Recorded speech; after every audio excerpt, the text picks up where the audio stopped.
1절에서 5절입니다. 시작.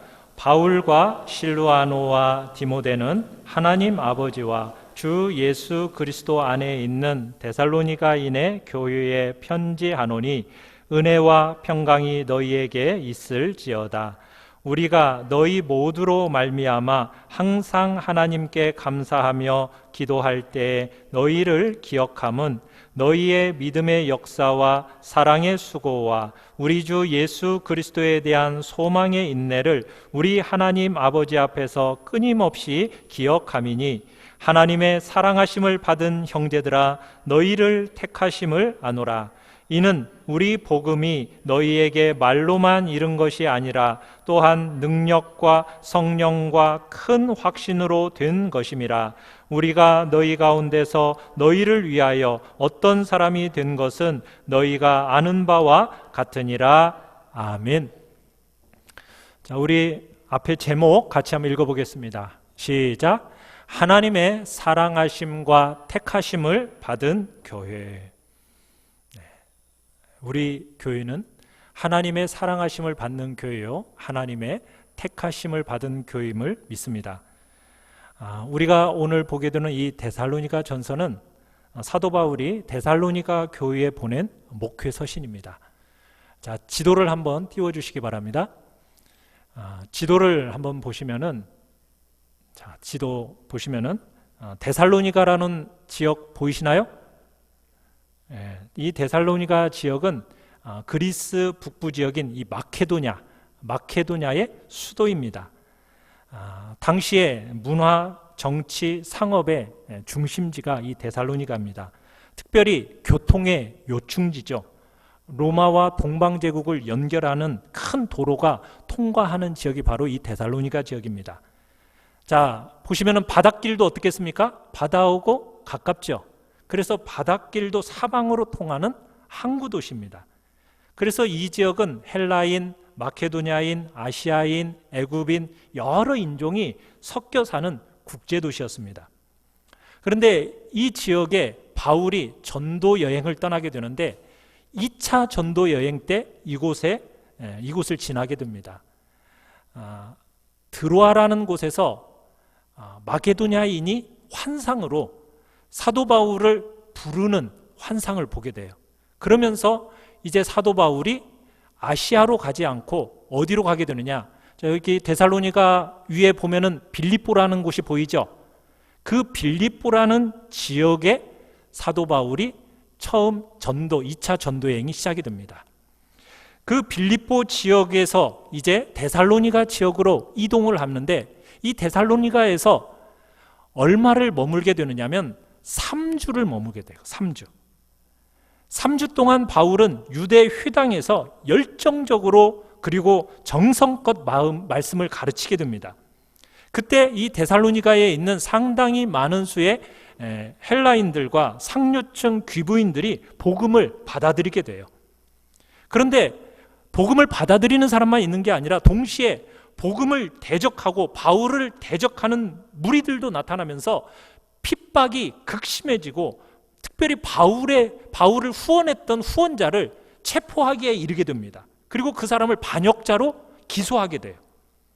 그래서 교인들이 이 사도 바울의 일행들을 몰래 밤중에 성 밖으로 탈출시키게 되죠. 그래서 바울 일행은 이 데살로니가 지역에 오래 있지를 못했어요. 얼마 있었다고요? 3주밖에 없었습니다. 결국 3주 만에 데살로니가를 떠나게 된 거예요. 그런데 한 달도 채 못 되는 짧은 시기이기는 했지만은 사도 바울은 이 복음의 핵심을 그들에게 전수했고 또 데살로니가 교인들은 이 복음의 말씀을 스펀지가 물 빨아들이듯이 확 빨아들여 가지고 확고한 신앙의 뿌리를 내리게 됩니다. 그런데 바울의 마음에는 항상 걸리는 게 있죠. 오랫동안 머물지 못한 것이 마음에 걸린 거예요. 자, 그래서 저기 더 밑에 쪽에 보면은 데살로니가 더 밑에 지역으로 가보시면 아덴이라는 지역이 보이십니까? 그 아덴이라는 지역은 오늘날의 아테네를 얘기하는 거예요. 그리스의 아테네인데 이 아테네로 떠날 때 디모데와 실라를 데살로니가에 남겨놓고 그 데살로니가 교회의 기반을 다지도록 도와줍니다. 후에 디모데와 실라가 돌아왔을 때 바울은 자신이 못 가는 대신에 또다시 디모데를 데살로니가에 보내면서 그 교회 사역을 돕게 해준 거죠. 쫓겨나다시피 이렇게 나온 이 데살로니가 교회를 생각할 때마다 바울의 마음은 어떠했겠습니까? 이 당시에 전화도 없고 인터넷도 없고 요즘처럼 유튜브 동영상으로 볼 수 있는 것도 아니지 않습니까? 그러니 참 답답한 마음이 사도 바울에게 있었던 거예요. 그래서 디모데를 보낸 겁니다. 그래서 데살로니가는 어떻게 보면 바울뿐만 아니라 실라, 디모데 함께 이 데살로니가 교회를 이렇게 세워 나갔던 겁니다. 그래서 이제 디모데로부터 데살로니가 교회의 소식을 듣고서는 오늘 이 데살로니가 전서를 쓰게 되는 거예요. 그래서 오늘 1절을 한번 보시면은 3명이 문안한다라고 지금 써 있죠. 그래서 바울과 실루아노와 디모데 이 3사람의 문안으로 이 데살로니가 전서가 시작되고 있는 겁니다. 이 데살로니가 교회를 향한 바울의 편지의 의도는 무엇이었겠습니까? 자신이 복음의 씨앗을 뿌린 뒤에 정말 얼마 되지 않아서 떠나야 했던 이 교회, 어린 교회에 대한 염려, 사랑, 이것을 전하고 싶었던 거죠. 그 후로도 몇 번 가고 싶어 했어요. 그런데 사정이 여의치 않아가지고 갈 수가 없었던 까닭에 안타까움만 더했습니다. 특별히 또 이 복음으로 말미암아 환난 중에 있는 그 데살로니가 교회를 생각할 때마다 어려움 중에 낳은 자식, 그 자식에 대한 부모의 애틋한 심정이 이 데살로니가 전서에 참 잘 드러나고 있는 겁니다. 참 요즘 코로나19 사태로 인해서 함께 교회에 모이지도 못하고 또 참 온라인 생방송으로 예배를 드리고 있는 성도들을 생각할 때 직접 얼굴을 보지 못하는 마음이 저 또한 굉장히 아파요. 참 사랑하는 성도들의 얼굴을 보지 못하고 또 그들이 잘 지내나 전화는 하지만 참 직접적으로 보지 못하는 이 심정이 바울의 심정이 제가 생각하는 것보다 더 심했을 거라고 생각을 합니다. 자, 1번 같이 한번 읽어보도록 하겠습니다. 1번입니다. 시작. 참으로 기쁨이 되는 교회. 데살로니가 교회는 바울에게 있어서 참 자랑스러운 교회였습니다. 마치 흡사 부모에게 기쁨을 가져다주는 자식과 같았어요. 그래서 우리 2절을 한번 읽어보겠습니다. 2절 시작. 우리가 너희 모두로 말미암아 항상 하나님께 감사하며 기도할 때 너희를 기억함은. 지금 사도 바울은 데살로니가 교회를 생각할 때 중보 기도를 하면서 눈을 감으면 항상 기억이 난다고 얘기하고 있습니다. 근데 뭐가 기억이 났느냐? 자, 3절을 같이 한번 읽어보겠습니다. 3절입니다. 시작. 너희의 믿음의 역사와 사랑의 수고와 우리 주 예수 그리스도에 대한 소망의 인내를 우리 하나님 아버지 앞에서 끊임없이 기억함이니. 데살로니가 교회에는 뭐가 있었다라는 겁니까? 믿음의 역사, 그 다음에 사랑의 수고, 그리고 예수 그리스도에 대한 소망의 인내가 있었다는 거예요. 우리가 고린도전서 13장에서 믿음, 소망, 사랑 이렇게 얘기했는데 지금 이 3가지 아름다운 모습이 데살로니가 교회의 특징이었다라고 말하고 있는 겁니다. 보통의 찬사가 아닌 거죠. 믿음의 역사에서 이 역사라는 단어는 일이라는 뜻입니다. 일. 그러니까 데살로니가 교인들은 많은 주님의 일을 감당을 하고 있었어요. 근데 그 일을 감당함에 있어서 인간적인 열심으로 한 것이 아니라 무엇으로 했다고요? 믿음의 힘으로 그 일을 감당했다라고 얘기하고 있습니다. 그러니까 데살로니가 교인은 3주밖에 사도 바울이 머물지 않았는데 선교에도 열심히 였고 이웃들을 돕는 구제에도 열심히 였고 고난 속에 있는 형제들을 돌보는 일에도 대단히 열심을 나타낸 겁니다. 그런데 그게 인간적인 열심으로 한 것이 아니라 정말 믿음으로 했다라는 거예요. 그러니까 주님의 일이라는 것은 인간적인 열심으로 하는 게 아닙니다. 무엇으로 하는 겁니까? 믿음으로 하는 거예요. 그러니까 데살로니가 교회를 향해서 믿음의 역사, 이것에 대해서 굉장히 감사하고 있는 겁니다. 두 번째는 뭐라고 얘기했어요? 사랑의 수고. 이 수고라는 단어는 일보다는 좀 더 강도 높은 노동을 얘기합니다.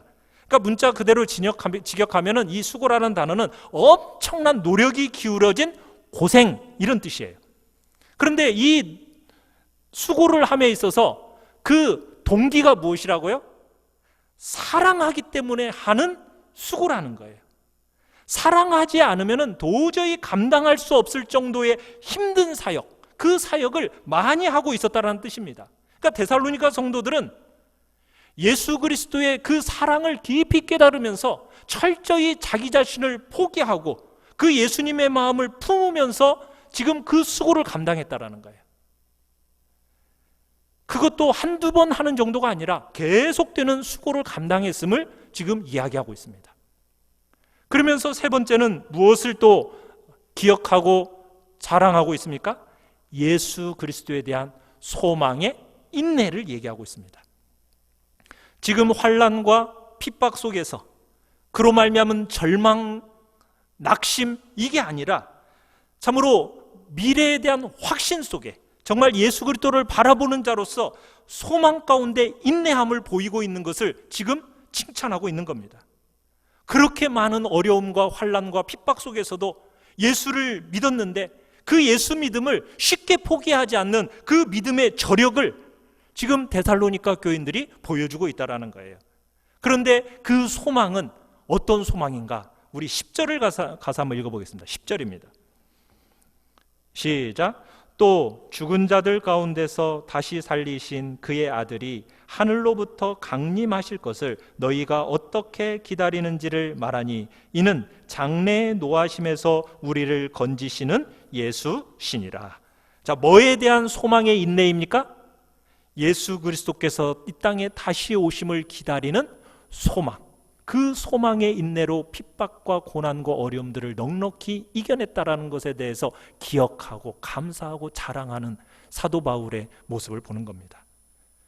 데살로니가 교인들은 뭐가 있었다고요? 첫 번째, 믿음의 역사. 두 번째, 사랑의 수고. 세 번째, 예수 그리스도에 대한 소망의 인내. 우리 교회가 바로 이러한 믿음의 역사, 사랑의 수고, 소망의 인내가 풍성하여서 정말 하나님 아버지 앞에서 자랑거리가 되는 복된 은혜가 있기를 간절히 바랍니다. 정말 교회란 하나님 아버지의 마음에 자식 같은 존재입니다. 교회는 하나님의 마음에 자식 같은 존재예요. 교회는 그냥 세워진 게 아닙니다.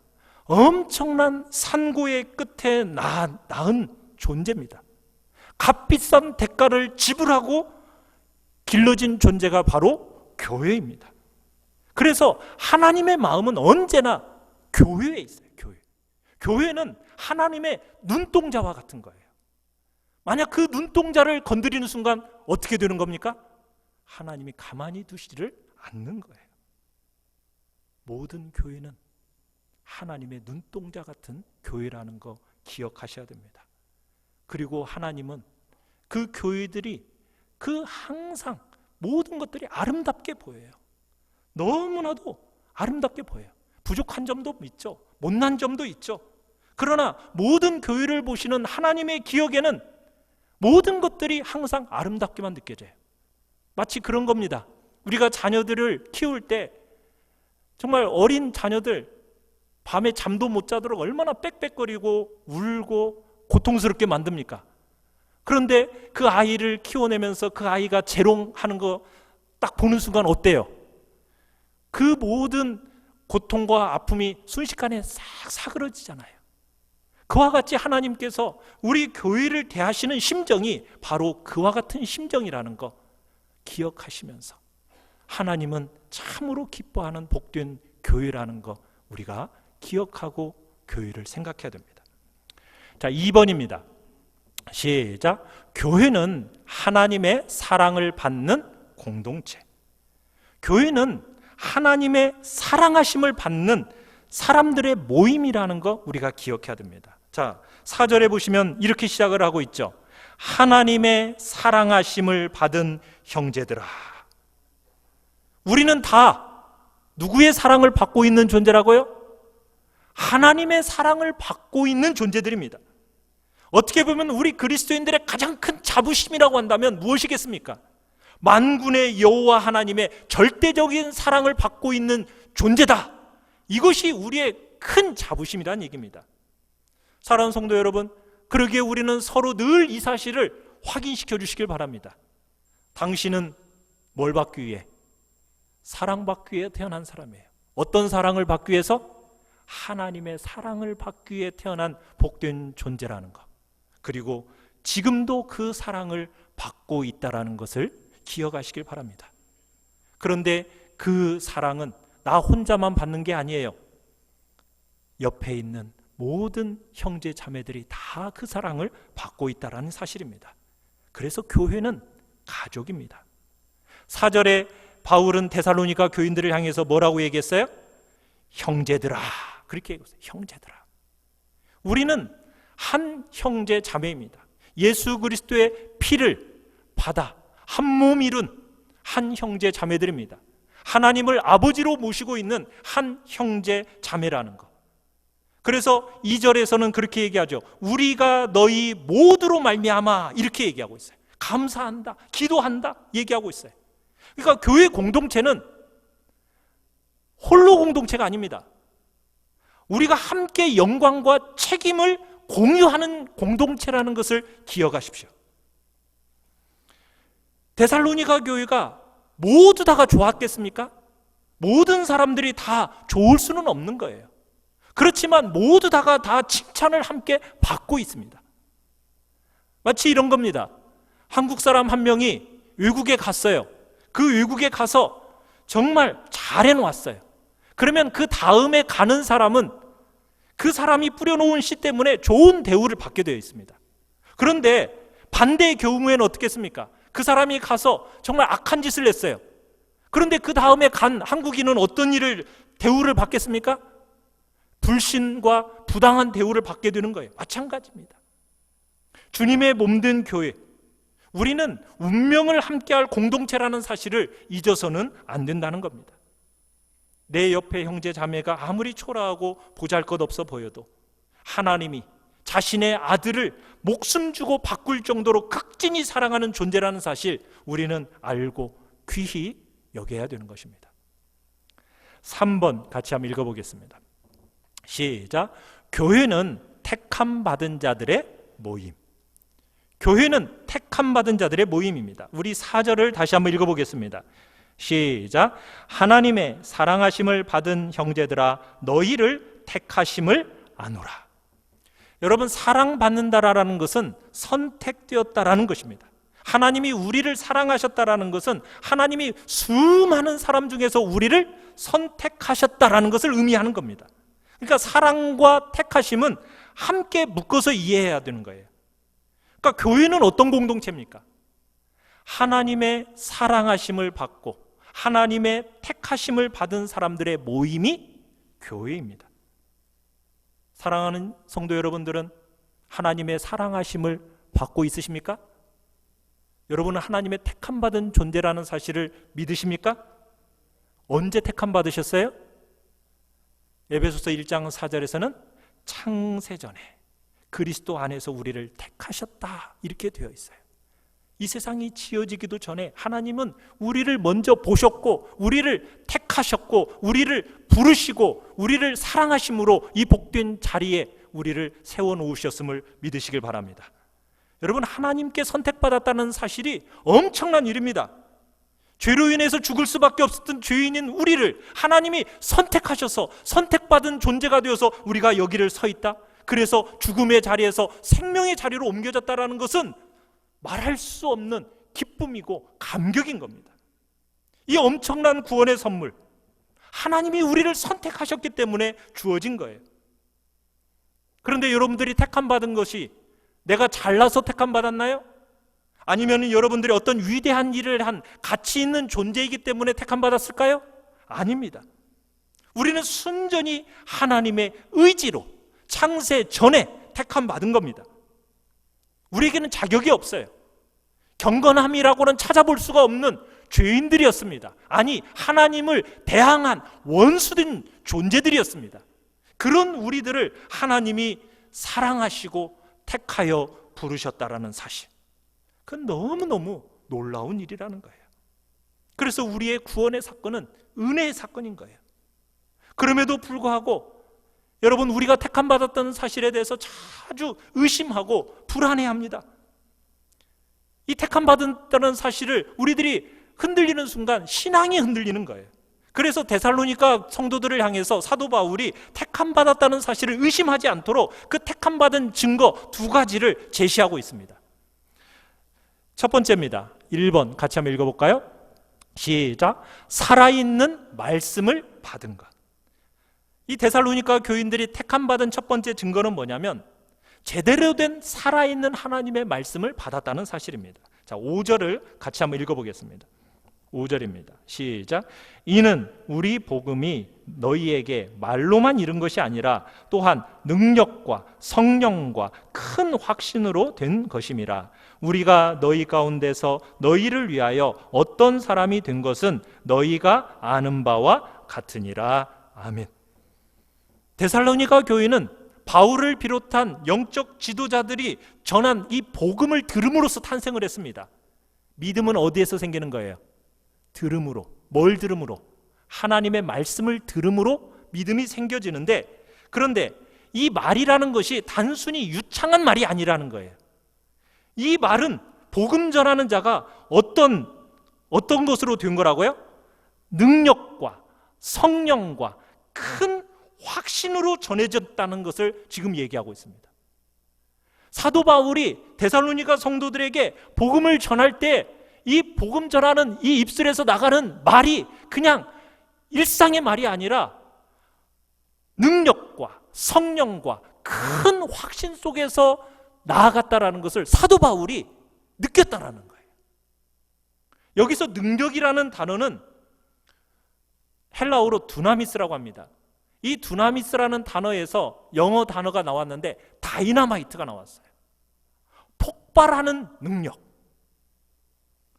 영혼의 돌과 같은 이 마음을 깨트려 녹여낼 수 있는 그 하나님의 놀라운 능력의 말씀이 내 입술을 통해서 나아갔다라는 것을 사도 바울이 느꼈다라는 거예요.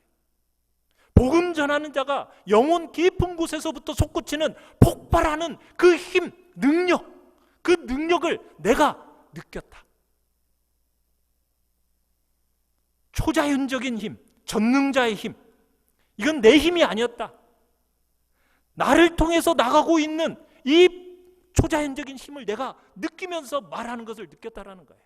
그 능력의 근원은 무엇이었겠습니까? 바로 성령이었던 거죠. 1960, 70년대에 미국에는 히피족이라는 참 그 당시 허무주의에 사로잡혀가지고 가출해가지고 무분별하게 섹스하고 마약하고 그렇게 젖어 살던 그런 젊은이들이 막 한창 번성하던 시절이 있었어요. 그 시절에 캘리포니아라는 곳에 척 스미스라는 목사님이 있었는데, 이 척 스미스라는 목사님이 이 젊은이들을 상대로 해서 다가가서 복음을 전했습니다. 그분도 저처럼 머리가 좀 숱이 좀 적으신 분이었던 것 같아요. 근데 이웃집 아저씨처럼 참 착하신 분이었는데, 이분이 조용조용하고 아주 따뜻한 목소리로 쉽게 복음을 전했다고 그래요.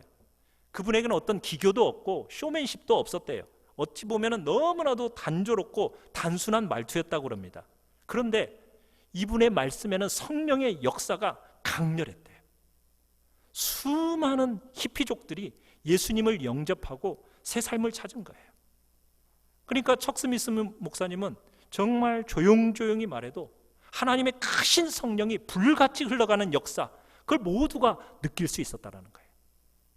그러니까 이것은 능력과 성령과 큰 확신, 이것은 그냥 인간적으로 어떤 쇼맨십에 의해서 막 하는 설교가 아니라 성령에 의한 설교가 진행되어진 거죠. 성령의 기름 부으심으로 말미암는 메시지. 이 메시지를 전하는 사람이 알아요. 그 전하는 복음에 큰 확신이 있는 겁니다. 여러분들이 전도를 하실 때 전도의 가장 큰 장애물이 뭘까요? 그것은 복음에 대한 절대적인 확신이에요. 그 확신이 있느냐 없느냐가 복음 전도에 있어서 큰 장애물이 되는 거예요. 확신이 있어야 돼요. 큰 확신. 복음을 잘 전하기 위해서는 그래서 제대로 은혜를 받아야 되는 거죠. 내가 경험한 예수님에 대한 확신이 있어야 되는 거죠. 사랑하는 성도 여러분들은 그 복음에 대한, 말씀에 대한, 들음으로 말미암아 구원에 대한 확신이 여러분들에게 있으십니까? 사도 바울은 담대히 복음을 전했고 그 자기가 경험한 예수 그리스도 그 큰 확신 속에서 데살로니가 성도들에게 복음이 전달된 겁니다. 두 번째, 같이 한번 읽어보겠습니다. 시작. 말씀에 대한 뜨거운 반응. 택함받은 두 번째 증거는 뭐냐면 말씀에 대한 뜨거운 반응이 일어난 겁니다. 박수도 양쪽에 마주쳐야 소리가 제대로 나는 거 아닙니까? 좋은 목회자가 아무리 살아있는 복음을 전해도 듣는 쪽에서, 받는 쪽에서 제대로 받아주지 않으면 그 열매가 제대로 맺지 못하는 거예요. 자, 그런데 데살로니가 교인들은 살아있는 이 복음이 자신들에게 전해졌을 때 어떻게 받아들였는가? 자, 우리 6절을 같이 한번 읽어보겠습니다. 시작. 또 너희는 많은 환난 가운데서 성령의 기쁨으로 말씀을 받아 우리와 주를 본받은 자가 되었으니. 말씀을 받는데 어떻게 말씀을 받았다고요? 성령의 기쁨으로 말씀을 받았다고요. 성령의 기쁨으로. 핍박하고 박해하는 무리가 많았습니다. 그럼에도 불구하고 이 복음을 받는데 어떻게 받았어요? 성령의 기쁨으로 받았어요. 여러분, 오늘날 우리가 말씀을 받는 환경은 그렇게 나쁜 환경이 아닙니다. 정말 편안한 환경입니다. 18세기 중반 미국에서 정말 북미 대륙에 영적 대각성 운동이 일어났어요. 그때 기독교 역사상 가장 위대한 설교자로 꼽히는 조지 휘필드라는 목사님이 미국의 각 지방을 돌아다니면서 야유의 집회를 했었어요. 오늘 우리야 뭐 이렇게 편안한 공간 속에서, 편안한 의자 속에서 말씀을 듣지만 그 당시에 야유의 집회라고 생각하는 것은 어떤 환경이었겠습니까? 추위와 더위를 막아주는 그런 게 없는 거예요. 그런데 이 휘필드 목사님이 말씀을 전한다고 하니까 그 당시에 밭에서 일하던 사람들이 쟁기도 다 내려놓고 식구들을 마차에 태우고는 휘필드 목사님을 쫙 원으로 딱 둘러 세워가지고 그곳에서 말씀을 듣는 거예요. 근데 그 당시에 이런 좋은 마이크 시설이 있었겠습니까? 그냥 휘필드 목사님의 그 청아한 음성으로 복음을 전한 거예요. 그 집회를 가지는데 날씨가 추우면 추운 대로, 비가 오면 비가 오는 대로, 눈이 오면 눈보라가 치는 대로, 그대로 밤에도 야생 동물들이 습격하면 습격하는 대로, 참석자도 복음 전하는 자도 모두 상당한 고생을 감수하면서 복음을 듣던 시대가 바로 그런 시대예요. 그 시대 속에서 남녀노소 할 것 없이 하나님의 말씀을 들으면서 정말 눈물을 흘리고 회개하고 예수를 구주로 영접하는 일들이 그때는 곳곳에서 나왔다는 사실이에요. 그때 특별히 많은 흑인 노예들이 그 어렵고 힘든 노예 생활 가운데서 이 말씀을 듣고 거듭난 결과 수많은 흑인 교회들이 탄생하게 되었다라고 얘기합니다.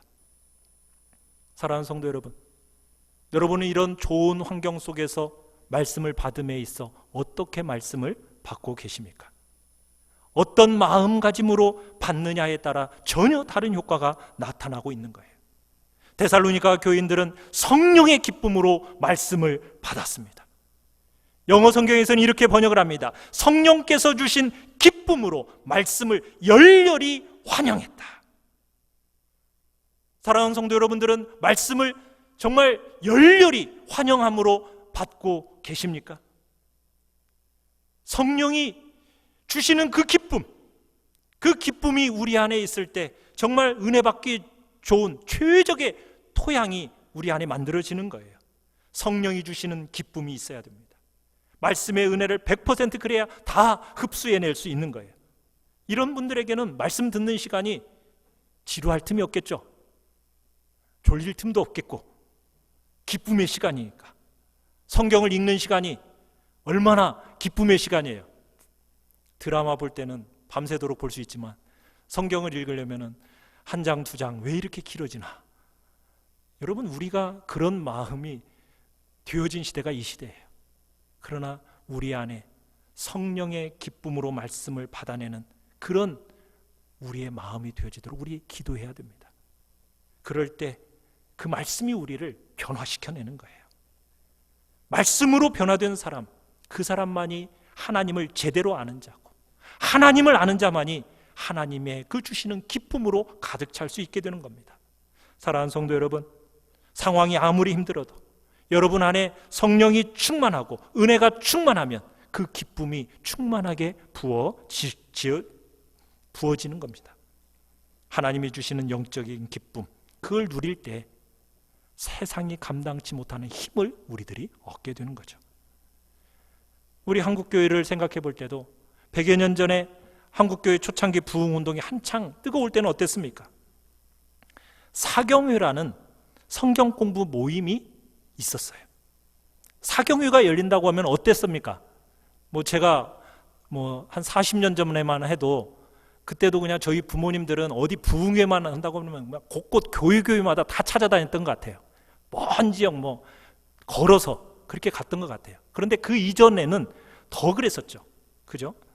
먼 시골 마을에서 사경회만 열린다고 하면은 먹을 거 다 싸가지고 가가지고 온종일 말씀 공부를 하는 거예요. 그게 일주일이든 열흘이든 그렇게 말씀 공부를 하는 겁니다.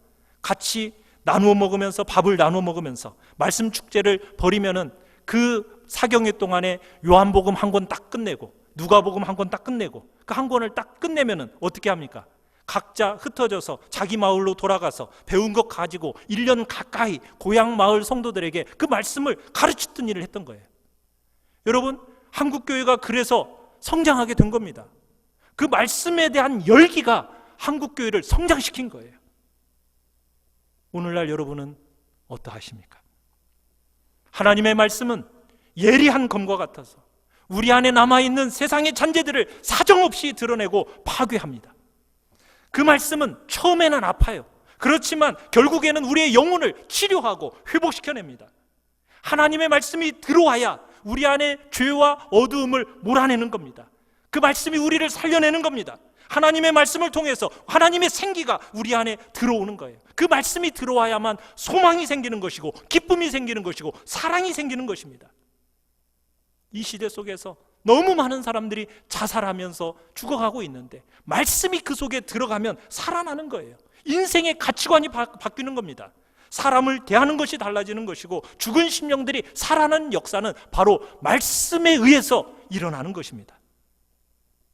그래서 저도 이 말씀이 중요성을 알기 때문에 말씀을 전하는 전달자로서, 설교자로서 설교에 대한 막중한 책임감을 느끼는 것입니다. 설교자인 제가 영적으로 항상 깨어있기를 기도해 주시길 바랍니다. 정말 마르지 않는 샘처럼 끊임없이 하나님의 말씀을 여러분들에게 영혼 속으로 흘려내는 복된 통로로 쓰임받도록 기도해 주시길 바랍니다. 우리 안에 말씀이 들어와야 믿음이 생기는 거 아닙니까? 말씀이 들어와야 믿음이 굳세지는 거고 말씀이 들어와야 믿음이 성장하는 것입니다. 이 선포되는 말씀 너무너무 중요하기 때문에 이 말씀을 준비함에 있어 한 편 한 편의 설교를 정말 귀중하게 여기며 준비하는 거예요. 새벽 말씀도 정말 귀중하게 여기고 한 편 한 편 마음을 들여서 준비하는 것입니다. 이 힘든 시기 속에서 성도들이 유튜브 동영상을 통해서 정말 새벽 설교를 통해 은혜 받고 있다라는 그 이야기를 들으면 저에게 있어서는 정말 힘이 되죠. 요즘 남자 제자 훈련을 하고 있는데 제자 훈련을 하고 있는 모든 생도들은 다 이 새벽 말씀들을 묵상하고 큐티한 내용들을 단톡방에다 올립니다. 저는 그 내용들을 읽어보면서 정말 제 마음에 기쁨이 있고 행복감이 느껴져요. 사랑하는 성도 여러분, 사모함과 갈급함으로 말씀의 자리에 나아가시길 바랍니다. 네 번째 같이 한번 읽겠습니다. 시작. 본이 되는 교회. 데살로니가 교회는 한마디로 말씀과 성령의 교회였습니다. 그런데 그 명성이 사방으로 알려지고 있어요. 자, 우리 7절을 같이 한번 읽겠습니다. 시작.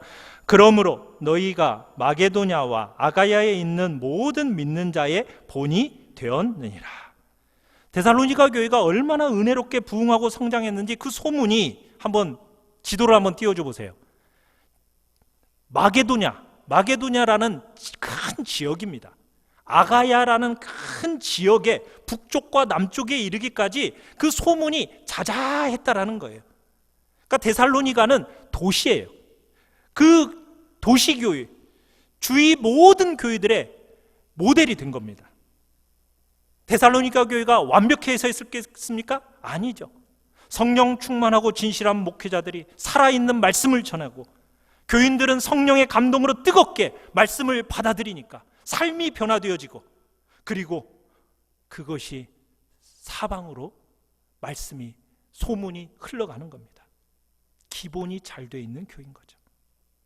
데살로니가 교회는 말씀과 성령의 기본이 탄탄했던 겁니다. 그래서 8절도 같이 한번 읽어볼까요? 8절 시작.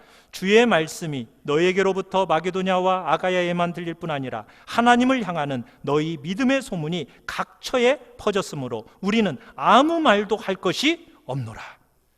여러분, 이것을 원어에 가깝게 좀 더 풀어보면 하나님의 말씀이 너희로부터 주위 지역으로 마치 트럼펫 나팔 소리처럼 우렁차게 울려 퍼져나갔다, 이런 뜻입니다.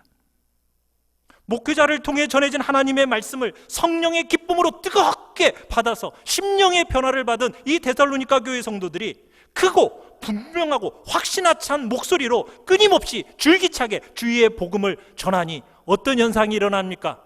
전염병처럼 사방으로 번져나간 겁니다. 마치 코로나19 바이러스처럼 복음이 그렇게 번져나간 거예요. 살아있는 복음을 통해 살아계신 하나님을 체험하면요, 사람이 결코 가만히 있지 못하거든요. 누가 시켜서가 아닙니다. 그 안에서부터 솟구치는 도저히 견딜 수 없는 그 어떤 강력한 힘에 의해서 달려나가 전도하게 되어 있는 거예요. 지금 데살로니가 교인들이 바로 그와 같았다는 거예요. 전 교인들이 뭐 전도팀을 만들어야만이, 어떤 전도 세미나를 해야만이 그렇게 되는 게 아니라 그 마음에 뜨거운 열정이 막 솟아나니까, 솟구치니까 견딜 수가 없어서 모든 이들에게 그 복음을 전하는 거예요. 특별히 거기는 국제도시입니다. 교통의 요충지예요. 그러니까는 이 복음이 마게도냐 아가야만이 아니라 전 지역으로 막 복음이 흘러갔다, 지금 얘기하고 있는 겁니다. 사랑하는 성도 여러분, 여러분이 주어진 그 자리가 하나님께서 구원의 섭리를 위해서 세워놓으신 자리임을 믿으시길 바랍니다. 괜히 그 자리에 있는 게 아닙니다. 주의 복음을 전하는 복된 통로가 되시길 바랍니다. 오늘날 교회가 워낙 많다 보니까 교회 하나 생기는 것을 우습게 생각하는 경향들이 있습니다. 그러나 결코 그렇지 않습니다. 교회는 하나님의 눈동자입니다. 하나님의 산고 끝에 세워진 교회라는 거 기억하시길 바랍니다. 우리 한누리 전원교회도 그렇게 세워진 교회입니다. 51주년을 맞이하여서, 설립 기념주의를 맞이하여서 우리 모두가 진실한 믿음과 진실한 본이 될 수 있도록 우리가 함께 기도하고 함께 바라보면 좋겠습니다. 몇 달째 보지 못한 성도들이 너무 많습니다. 참으로 우리의 마음이 너무 아프고 참으로 너무 보고 싶습니다. 우리가 함께 기도하고 기억해내야 됩니다. 이 폭풍 같은 이 시간을, 힘든 시간을 잘 견뎌내게 하시고 우리가 함께 모여 서로 예배드리고 교제함이 얼마나 가치 있는 일인지 다시 한번 그날을 회복을 위해서 우리가 같이 기도하시길 바랍니다. 우리 시간 같이 찬양하며 기도하겠습니다. 여러분, 우리에게